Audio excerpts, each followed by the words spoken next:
Hello friends, welcome to EC Academy. In this lecture, let us understand CMOS fabrication using P-Well process. First, let us understand the idea behind CMOS. CMOS stands for complementary metal oxide semiconductor, which means it uses two types of transistors, NMOS and PMOS.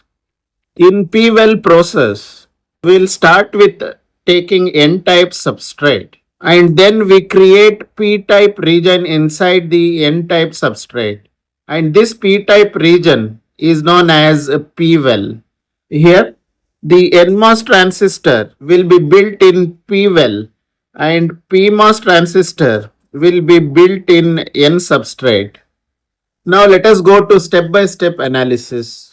In first step, we will form a P-Well region.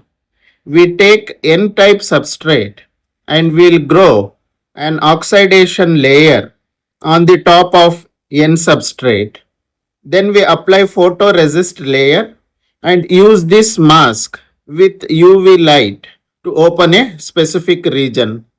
After that, we perform doping using boron, which is a P-type impurity. This will create the P-Well region where NMOS transistor will be formed. Once the P-Well is formed, in the second step, we'll grow a thin oxidation layer on the surface. This oxidation layer is known as gate oxide. So this oxidation layer plays a very important role because it controls the flow of current inside the transistor. You can just imagine this layer as a thin insulating layer that helps in proper operation. The third step is formation of gate. Here we deposit a material called polysilicon on the surface. Then by using masking and etching, we'll shape it into a gate structure. And this gate will act as a switch which controls the transistor. It helps the transistor to turn on and turn off. In the fourth step, we'll form source and drain regions. So this is done by doping on both sides of the gate region. So in P-Well, we add N-type impurity to form the NMOS transistor, and in N-type substrate, we'll dope P-type impurity to form PMOS transistor. So these regions will allow the current flow through the transistor. In the next step, we need to connect different parts of the transistor. So we'll cover the chip with a thin glass and we'll cut the tiny contact holes. And this thick glass is a silicon dioxide which helps in isolation.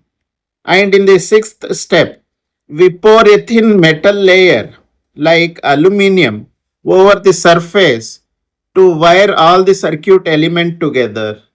So the final step is passivation. In this step, we put a strong protective cover like silicon nitrate over the whole circuit to save it from environmental damages. So to summarize the process, the first step is P-Well formation on substrate layer. In step 2 and 3, the gate is formed. In step number 4, source and drain are formed. In 5th and 6th step, wiring is done, which is metallization. And 7th step is passivation, where we'll put a strong protective cover on the entire circuit. This is about P-Well CMOS process. I hope you have understood the topic. Thank you.